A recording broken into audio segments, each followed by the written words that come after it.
Welcome to the Reel Schmooze with TOI's film reviewer, Jordan Hoffman, and me, host Amanda Borschel-Dan, where we're going to bring you all the entertainment news and film reviews a Jew can use. Whoa, look at that. That was good, Amanda. I like that. Yeah, thank you.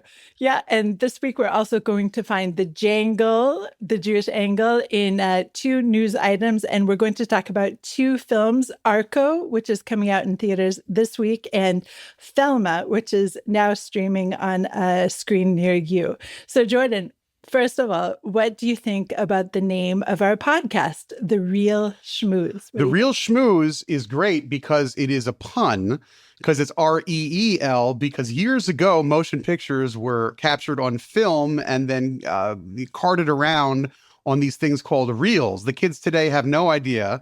It's all done digitally. But in the movie biz, believe it or not, the term a reel is still used as jargon because a reel of film was about 20 minutes, give or take, 22 minutes. And you'll still hear people say, oh, well, you find out by the second reel. And that really means you find out by like the 30-minute mark. But it's still a term used, which I find endearing. Of course, you can occasionally find... very rarely are films captured on film anymore. Some directors still do it. Our friend Christopher Nolan still does it. Denis Villeneuve, the French-Canadian director whose name I'm mispronouncing, still does it. But even more rarely are movies projected on film, especially new ones. And what's funny is in big cities, New York City and LA and whatnot, and then also film societies, maybe in a university town, if you live in New Haven or something, they will make a big deal. It's like, oh, we're going to show, Alfred Hitchcock's Psycho, but we have a print. We have an old 35 millimeter print, and all the cinephiles will get there. And half the time, it's all chewed up and mangled and creaky, and the audio is bad. And it's like, it would have been better off just to show it digitally. I hate to say that. Cinephiles will spit on me, but a lot of times you're better off just going with what's called the DCP, Digital Cinema Package. When you buy a ticket to a movie right now, a local cinema, anywhere in the US, Europe, and in Israel, 9 times out of 10, they're press and play on what's called a DCP, which is not film. It's not on a reel, but our show is still called The Reel Schmooze because we got 700 recommendations for titles. Some of them were great. Because last episode we said, what should we call this thing? Some of them were very good, and thank you to the listeners who came up with some good ones. Some of them. Do you remember any ones that really jumped out at you? I remember some. Well, the movie Mishpacha I thought was nice. That was a consideration for a while. Movie Mishpacha, a little esoteric if you don't know what that means. There was one I just thought the person who wrote it, and God bless this person, was just like, Amanda and Jordan talk movies. And I was like, I think that's nice for us. And our friends would like that. But you want to have something that people are going to listen to. Then, of course, you had floated. I'm putting the blame all on you, Amanda. You had floated calling this Jews Run Hollywood. And one of our listeners, if not 2 or 3, supported that. Said, we should call it Jews Run Hollywood. That's funny. And it's in your face. And I'm naturally in people's face. I don't need to be extra in people's face. So I think the Reel Schmooze is where it's at. I mean, look, right now we've been talking for close to 4 minutes and we haven't said anything substantial yet. We're just schmoozing. I think it's great. Yeah, I have to say that some of my favorites, I wrote them down so I wouldn't forget, were Hollywood Schmollywood. I definitely laughed out loud when I saw that suggestion. And then there was, of course, Juvies, like Jewish movies, Juvies, and Jew flicks. But I think we went with the right choice first because, as you noted, we have said nothing and filled time, and so we are definitely schmoozing here. But Jew flicks I thought was funny because I was studying that one and I was thinking, is this supposed to rhyme with Netflix? Because it was spelled Flix.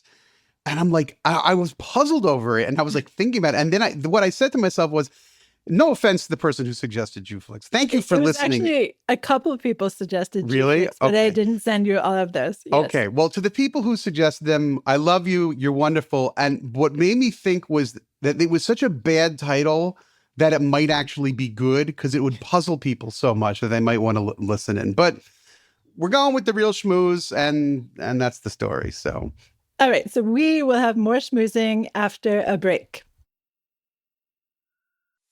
I always say, if there's one thing we need to do really well, it's delight the customer. Our goal is for everything we do to quietly fade into the background so the customer simply thinks, wow, that was really easy. What's made this journey so meaningful is the ongoing challenge of delivering personal connection and thoughtful, tailored service in a virtual world. And especially now, that connection feels more important than ever. We're one nation, one family. When we heard about Hayalim getting engaged and planning quick weddings, we knew we wanted to help, so we gifted them beautiful ketubas, a small but heartfelt thank you for their courage, their protection, and all they're doing for Am Yisrael. We hear it all the time. People are saying, this is the best company I've ever worked with. And honestly, that comes down to one thing, the care each team member puts into every single order.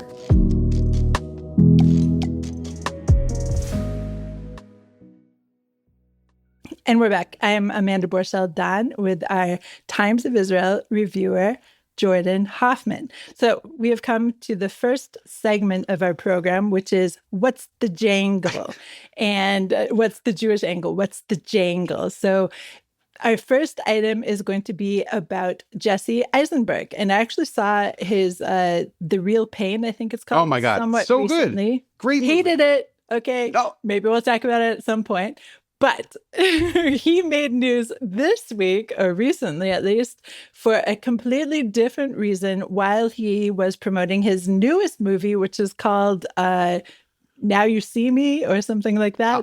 Yeah. Yeah. Okay, Jordan, now fill you in the see me blanks for there. Yeah. Well, first of all, I'm in a state of shock that you didn't like A Real Pain.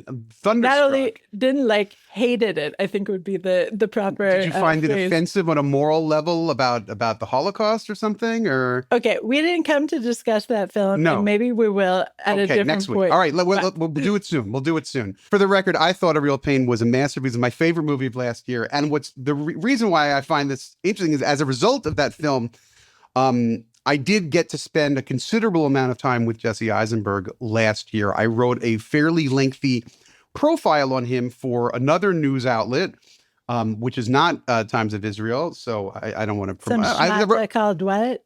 Yeah, I wrote it for Vanity Fair. I've heard of it. Whatever. I'm not here to promote them. I've been working for them about as long as I've been working for Times of Israel, actually. So a long time. And I've done a lot of celebrity interviews. You meet with somebody for a half hour in a hotel lounge. Sometimes you do it, over Zoom like this for 20 minutes, 30 minutes. And they're actors. Their job is to present a side of themselves that they want to for the press. I managed to spend an entire day with him. And you can't fake who you are for a day, even a professional actor can't. So the guy is a really, really interesting and very funny man, and just someone who is constantly thinking about ethics and morality. And when I learned that he was giving a kidney to I believe a stranger, right? He's just donating a kidney because kidneys are needed. I was not surprised at all. My only reaction was, I'm surprised he hasn't done it yet. I mean, he's just like an abundantly righteous guy. The day that we spent together, we had no plans. We were just going to meet at a certain point, and it was nice weather. We were just going to sit in a park bench and schmooze for a little while. And he was promoting the movie A Real Pain, and I realized that his home, where we didn't meet at his home, but we met near his home, is not far from the Center of Jewish History in Lower Manhattan on 16th Street. Great museum that I've written about a lot for TOI. It's a hybrid museum of several different organizations. The YIVO organization is in there, and I think it's about 5 or 6 altogether. So I said, hey, let's just go there and kind of walk around and look at the Judaica on the walls. There was an exhibit about the Dreyfus Affair. Like, hey, let's hang out and look at some pictures about the Dreyfus Affair. And he's like, great. So we went there, undercover, and we went in and I guess the point I'm making is that when you spend that much time with somebody, you really do get a sense of kind of where their values are. And, constantly at every step of the way, he was talking to me like, oh, should I do this? Is it right for me? Like, they offered us food. Should I take the food? Should I not take the food? Just a really, really kind of funny guy. And also he's written at least one book, which is not as has not gotten the same amount of attention as his feature films. It's one of the funniest books ever. It's a collection of short stories. I really do recommend it. So I don't know, learning that the guy decided to give his kidney away, it's something that in the abstract we all should. I mean, we all have an extra kidney. Somebody else needs it, but I don't see myself doing that anytime soon. Frankly, who the hell wants my kidney at this point? But I feel like it's something that the thought maybe crossed my mind for a half a second, and for him to actually go ahead and do it speaks volumes. So I don't know. That was my reaction to the news item. So in short, Movie Mensch Award of the Week goes to Jesse Eisenberg.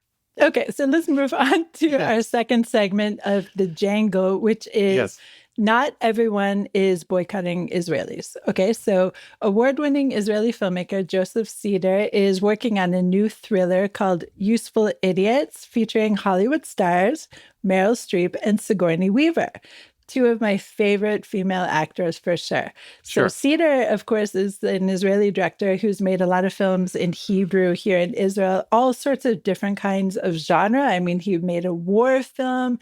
He made a kind of very slow burn academic type film, which is just fantastic. It's called Footnote. Ever. It was nominated for an Oscar.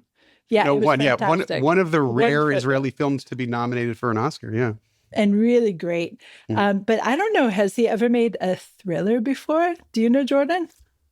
Not to my knowledge. He did do an Israeli television series called Our Boys, which was controversial because it was about, I believe it was our friend Mr. Netanyahu condemned the show because it was about violence between. It was based on a true story. It is about some Palestinian kids who got beat up by some Jewish kids, I believe. It's been a long time since I saw it. And that was a bit of a controversial show. He hasn't made a thriller, but his biggest Hollywood film was something called, it's a very lengthy name, Norman, The Moderate Rise and Tragic Fall of a New York Fixer. And this is I just love this movie to pieces. It's a very funny. Saw it, actually. Very funny. I guess you can call it a whimsical drama about a guy. It's Richard Gere, who is not Jewish, who plays a very Jewish guy, who is sort of like a guy who helps people out. It gets people out of a jam, and it just sort of spins up into this big sort of like business comedy almost. And Lior Ashkenazi's in it as well. He's a very famous Israeli actor. And Steve Buscemi plays a rabbi in it. Steve Buscemi, who is not Jewish. And if you don't know that name, if you Google Steve Buscemi, you'll go, oh, it's that guy. He's one of the great that guys. What I loved about Norman is that it was a low budget movie that looked like a big production because it was shot in a very clever way. The use of the cinematography, the use of like kind of split screens and whatnot. Really, really good movie. So, but you led this off by saying not everyone is boycotting Israel, and this is of course a reference to there was this major petition that went around where a great number of people in the film industry, including some very well-known actors and directors, said, I will not make any film that in some way touches what they call the Israeli genocide of Gaza. And what that they meant by that is very specifically anything that has any Israeli money in it. Now, in the USA, it's pretty rare for an American film or television project to have any public money involved. Pretty much PBS is where it's at. Ken Burns is kind of the only guy, and not even him too much anymore. In Europe and elsewhere, it's almost always, most of the time, if you see a film, you watch something on Netflix, oh, here's a little movie from Belgium, let's watch this. The Belgian Film Fund is going to cut a check. It's not the whole thing, but it's part of the process. And Israel's the same way, and always has been. So as a result, most of the projects coming out of Israel have in some way some monetary connection to the government. The government does not stamp it, censor it in any way, much to the chagrin of many right-wing governments. There was that former minister of culture, I think her name was Miri Regev or whatever, was really upset. The current transportation minister. She's now transportation. She went from culture to transportation. Yep. So she used to go to the movies. Getting around, Jordan. Now she drives you to the movies. Well, she was the first one that really got on my radar because she was railing against the thing, saying, hey, some of the movies that we put our money into are not necessarily putting Israel in the best light, which, I mean, I guess I can understand if you're from the Israeli point of view, but also, you want to tell a story and you got to be honest about certain things. So anyhow, blah, blah, blah. The point is this. Joseph Ceder's new film is probably the one in a million that is an Israeli project that has no Israeli money in it. So it is, to the eyes of people who are nervous in the West, it is kosher, I suppose. Now, Meryl Streep and Sigourney Weaver are not signatories to this petition. A lot of very famous people are. Emma Stone, probably the most famous person right now, is on that list. She happens to be a big shot producer herself. Not a lot of people know this. And she produces all of Jesse Eisenberg's movies, to bring it back to that. So that's kind of funny. And to bring it forward, before we go to a break, Jordan, one of the people we're going to speak about voiced a character on a film that we're going to talk about after the break. Yes. On October 7, I was here at the Nova Music Festival. I ran for my life, hid for 7 hours. Terrorists shot me twice. Thankfully, I survived. I'm still dealing with trauma, and I'm not alone. 3 million Israelis are in trauma. They need mental health care or physical rehabilitation. Wounded soldiers, families, and scared children. Since 1912, Hadassah has been a life-changing force in Israel. Today, Hadassah has 2 world-renowned hospitals, pioneers breakthrough medical research, cares for youth, and has built the much-needed and largest rehabilitation facility in Jerusalem. Thank you to everyone at Hadassah Hospitals. You've been helping me, and so many others. And a special thanks to one nurse, my mom. I love you. And we're back. I'm Amanda Borschel-Dan here with our reviewer, Jordan Hoffman. So now we're coming to the main screening, and we're going to talk about 2 different films. One that is going into theaters this weekend, and it's called Arco. It's I think basically made for kids. It's produced by Natalie Portman, which put it on our list. Right. And that was the Jangle. That was Jangle for us. Yeah. Exactly. It's an animated film, kind of in the style of slightly kind of Japanese type animation. It's a very huge co-production. Like the first 20 gazillion minutes of it are all sorts of screens with different people or organizations that were involved with the making of this film. I thought that was very odd.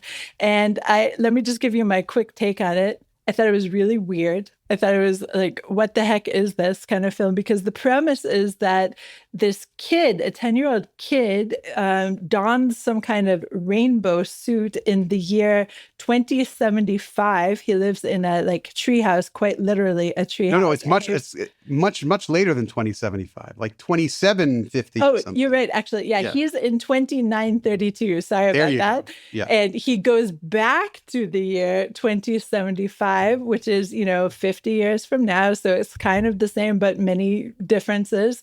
And he meets this, I think the best character of the film, or Iris, a 10-year-old girl who is being raised at home by a robot nanny who is actually probably the best character of the film, with her little baby brother.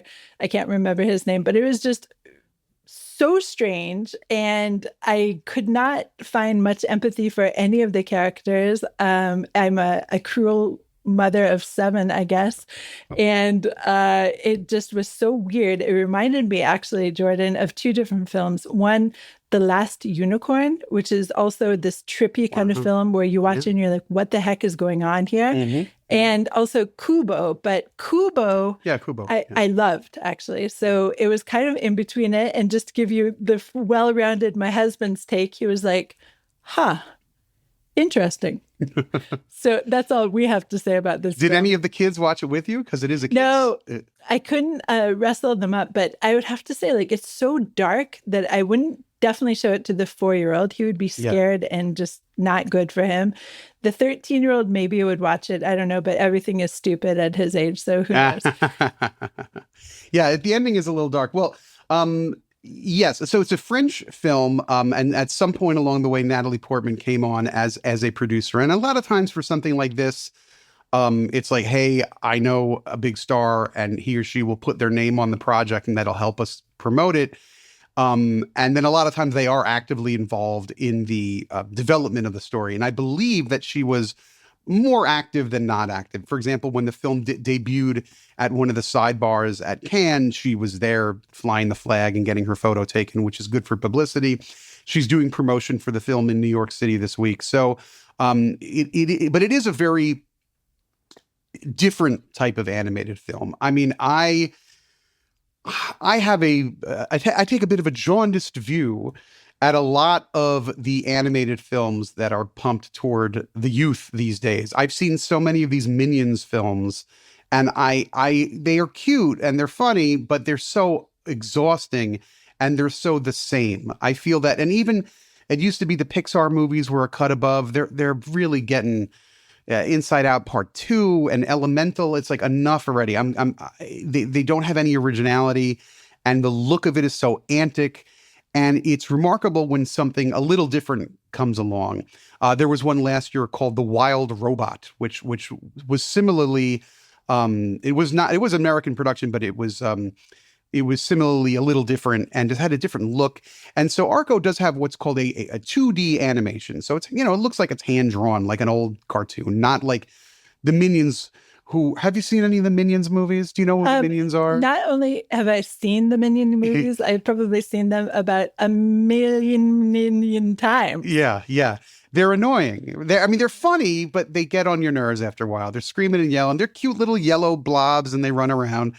So this is a nice antidote, I think. If you have a kid who you're like, hey, try something new, try something a little different. This is a little bit more thoughtful just on the visual level. It's not so spastic and in your face. It's a little more quiet. It is definitely inspired. You mentioned Japanese films. There's a very famous studio in Japan called Studio Ghibli. They make the films Princess Mononoke and Howl's Moving Castle. It's a little bit inspired by that, by its look. But I don't think the story is that inspired by those films. The story is actually kind of classic 70s French sci-fi. This is a French filmmaker. And, there's a very well-regarded 70s French animated film called Fantastic Planet, Planète Sauvage en français, and which is just bonkers. I mean, they were just if you thought Dune was like, the guy must have been taking so many drugs when he came up with the idea for this movie. But it's sort of like where you don't see where the next movie is going. The first 20 minutes of Arco are really quite remarkable because there's not a lot of explanation. There's not a lot of world building. In an American film, in a Hollywood film that's trying to set up a premise, there would be like voiceover narration. There would be like explaining, like, I'm Arco. This is where I live. This is my mom. There's none of that. It just drops you in to this far future where they live in the trees. They sleep in these which look very comfortable. They sleep like kind of in these elevated things, like not like hammocks. They go in these anti-gravity chambers and just kind of like, yeah. And that's the GIF you should cut for this. It's like, that's how they sleep. And then like they can time travel because they have these magic capes with a diamond. And Arco wants to time travel because he wants to see the dinosaurs because his older sister gets to go back in time and look at the dinosaurs. But Arco, you're not allowed to time travel until you're 12. Meh. So he steals his sister's suit and goes flying off and goes time traveling and accidentally ends up, well, at first we don't know where, but it's, our near future. And then the film kind of becomes a story about climate change, how our lives will look 50 years from now. And part of it actually is not that bad because they have these robots who are very helpful. I'm nervous about AI, but also a robot that'll cook you dinner and clean the house is not so bad. And I'll also, take 3. Yeah. And then there's also, when there's a storm, the dome appears over your house. You don't have to worry about the rain. And then there are these little hologram devices because mom and dad are like absentee parents. You don't really know where they are. But when she wants to talk to mom, she pushes a button and mom and dad just sort of appear. And that's kind of a neat trick and possibly something that'll happen in the future. So there's like some like, oh, technology of the future maybe is not so bad. And then it's like, oh, but there are raging fires every other day and they're all doomed. So there's that aspect to it. And then the bulk of the film, after the setup of the first half, which I really think is remarkable from a visual point of view and from a world, like a where am I? I'm exploring this. I'm figuring it out on my own. I'm not having it force fed to me. Then it kind of becomes a standard chase film where the bad guys are chasing the good guys and they're running around. But there's a lot of interesting stuff in there. Yeah, I think you're pointing to the 70s and to the French influence from the 70s is really smart. And actually, yeah, once you put that in your head, you're like, oh, okay, I get it now. But I just thought it was incredibly stupid. And so, I don't have a lot of time. I don't watch a lot of stuff. I'm changing that and I'm open to new things. Obviously, that's the whole point of this podcast. But if I had, an hour and a half of my life, I would not spend it on this, especially if you're not taking a kid. However, Jordan, yes, the next film that we're going to discuss is the counter to all of that. And it was over the weekend, I had an hour and a half to spare, and I was sitting with my 16-year-old daughter, and we have this great thing on our cable network that we picked up actually so that the 13-year-old could watch his Manchester City games. So important. The only way to watch it is through cable. But in any case, there's this one category on the cable where it says films under 100 minutes. Okay. I'm like, this is my crowd. Okay. Yeah. So we look at this. It's very smart. Yeah. It's so smart. And we stumbled upon this movie called Thelma, which is a 2024 American comedy that was written, directed, and edited by Josh Margolin. And it stars, she was over 90 when she made this film, I'm pretty sure, a woman called June Squibb. So the premise is actually based on something that happened to Josh Margolin's grandmother, who is also named Thelma. And essentially, she was party to a kind of a, I don't know, what do you call it? A heist? No, it's not a heist. Scam. Phone scam. Scam. A phone scam. Exactly. And so in the film, the actual Thelma does actually pay the $10,000 thinking it's going to her beloved grandson. But in real life, the family stopped it before that actually happened. But from that moment, it turns into this amazing, like, Mission Impossible for the geriatric crowd. And it was so well done. It was so I can't say realistic, but it was so, you could believe it. Like it's very charming and the characters are very realistic. And you should point out the reason we're talking about our Jangle is June Squibb. Not everyone knows she is Jewish. And she's currently 96 years old. And I'm imagining that the director-writer is Jewish as well. Margolin is his name. For sure. And so many are Jews in this film. Like, it's like the most Jewy scene ever where you meet these two, 90-year-old women are like, you look familiar. And this happens over and over. How do I know you? Which synagogue do you go to? Yeah, there's a lot of that. There's a lot of that. And there is the use. June Squibb herself deploys the word schmagegi at one point, which I was very excited about. That's one of my favorite Yiddish phrases is schmagegi. I think she says, "What kind of schmagegi do you think I am?" Like that's quality cinema right there. So what I will say about the scam, sadly, it's very, very accurate, and it has touched my life directly, exactly as it's shown in the film. What happens in the film is, she's an older woman. She's in her mid-90s, so she doesn't, she's pretty sharp, but she has some lapses of, she gets a little bit forgetful from time to time. She's not so sure how to use computers. Hey, listen, I'm not so sure how to use computers a lot of the time. Jordan, I emailed you this morning saying I lost everything in the Google Doc that we shared to each other. I am 50. I don't know how to use computers. There's a scene in this movie where she doesn't know how to X out of something. And it's like, I've been there. I'm like, sometimes you can't find the X. You can't find the X. Doesn't matter which color. No. It's so funny. And I've done it with my dad, who's still with us, God bless. He's in his early 80s. He's got his head together, but he can't text. When he texts me, he emails me. And so I'll get a blank email that says leaving in 10 minutes. I'm like, well, this is not relevant to any. And I get it 2 hours later. You know what? he's given me enough. I don't need his text. It's all right. So anyway, the thing about the scam is this. She loves her grandson. He's a really nice grandson. And she gets a call on her phone, panicked. Grandma, it's me. I'm at the, and so of course she's immediately shocked. And then she goes, I forget the name of the son. Joey, is that you? Yeah, it's me, Joey. I'm at the police station. I was in an accident. Are you hurt? Daniel, of course, because that's the best Jewish name for his generation. Played by a Jewish actor, by the way, Fred Hechinger, however he says it. I apologize to all the Daniels out there. So her guard is up, and he's like, I hit a woman. She's injured. She's pregnant. I've got the lawyer here. I need $10,000 wired immediately. And she's so panicked that she goes and does it, basically. Now, not long ago, my mother got a very similar phone call where she picks up the phone and somebody goes, Grandma? And my mother did exactly what in Thelma. She said, I'm not going to say my nephew's name, but we'll call him Daniel too. She went, Daniel? And he went, yeah, it's me. It's Daniel. We were in a car accident, my friend and I, and we're the same script. And my mother said, were you the one driving? And he said, yeah. And my mother said, okay, and hung up. Because my nephew didn't, at the time, my nephew didn't drive. So she beat him. She beat him, basically. And then immediately called my nephew and said, did you just call me? And he's like, what are you talking about? Which she tries to do in Thelma, but nobody's picking up their phone. Everybody's busy. The daughter's busy.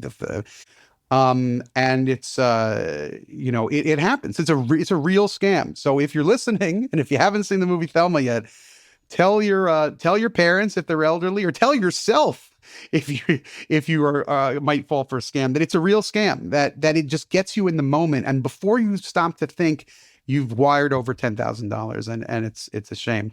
So this makes it sound like it's an after-school special, but it so is not. It's very really one of the funniest movies I've seen in a long time. I just finished it. I felt really good. Yeah, it was an hour and a half of just sheer joy, I would say. So in terms of recommendations for me, Arco, thumbs down, Thelma, thumbs up. Well, I would say Thelma, thumbs up for sure. Arco, I have some asterisks about. I would say if you have a small child and you're trying to inspire them to broaden their horizons from Minions and Shrek and whatever the junk is that they're watching. Let's be honest.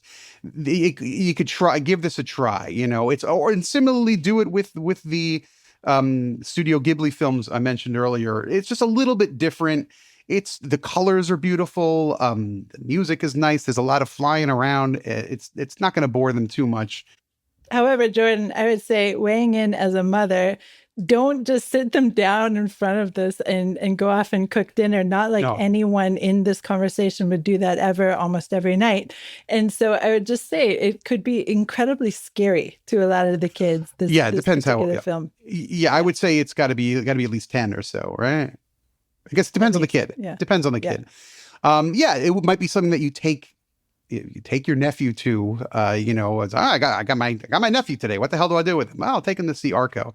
Buy him a bunch of popcorn. It's not a bad way to go. Should also mention some of the voice talent in Arco. Will Ferrell. There's like these 3 Keystone cops that are chasing Arco throughout time. Brothers, I think. Yeah. And it's Will Ferrell, who's very well known, Andy Samberg, a nice Jewish boy from the Saturday Night Live world, and Flea, the bass player from the Red Hot Chili Peppers, who has done some acting before, and he's pretty funny in this. Yeah. And then he's the definitely dad of our generation, right? I mean, he's our high school soundtrack, right? Red Hot Chili Peppers. Yeah. And also Mark Ruffalo, who we touched upon earlier. He is one of Hollywood's great defenders of the Palestinian cause, and he is not a novice at it. I'll give him credit for that. He's been on this train for a very, very long time. He's very vocal. He was first in line to sign the petition to not work with any Israeli producers. That's Mark Ruffalo. He's a very talented man. And now I'm seeing, actually, I wrote down the cast, and he's actually my favorite character in this film, Mickey, the robot. What are you going to do? He's a talented guy. You can't take that away from him. Yeah. What can you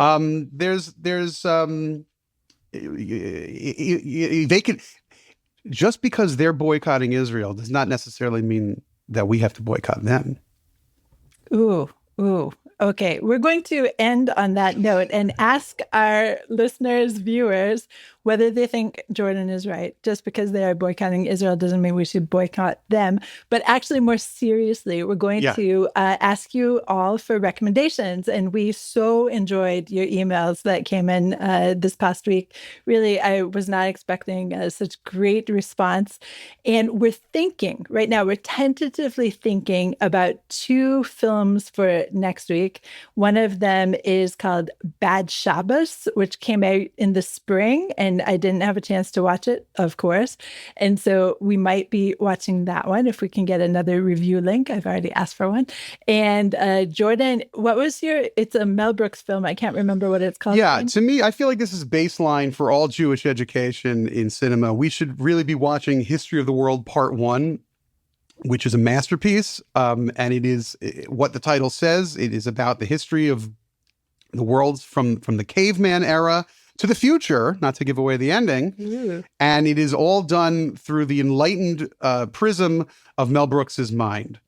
Okay, so I think we should do that. And listeners, viewers, if you have any other suggestions, we might change. But I think if you want to watch along with us, that these are the 2 films that we're considering speaking about next week, not to be so winging it, but Yeah, it's your homework assignment. And Bad Shabbos, I'm nearly certain, is no longer in theaters. I believe that one can find it on one of the streaming servers. If it's a lot of times with these things, if it's like, oh, it's not streaming for free on Netflix or Hulu yet, you can rent it for $3.79. And at first you're like, I should pay $3.79. I already paid for this service. Remember in the old days, you had to get in the car, you had to go to the video store, and you had to rent the tape. And then if you forgot to bring it back on time, you had to pay an overdraft on it. Ooh. Be kind, rewind is all I can say. And so, Jordan, I so enjoy our conversation. Listeners, please let us know that you are enjoying it as well, because we need the ego. And if you're not enjoying it, keep it to yourself. Exactly. So thank you so much, Jordan, yet again. And I can't wait to speak to you next week. All right, we'll talk next week. Thanks so much for listening to The Reel Schmooze. I'm your host, Amanda Borschel-Dan, here with Jordan Hoffman, our reviewer. Please send us any comments you may have to podcast@timesofisrael.com. This episode was produced by the Podwaves. See you next week. Shalom.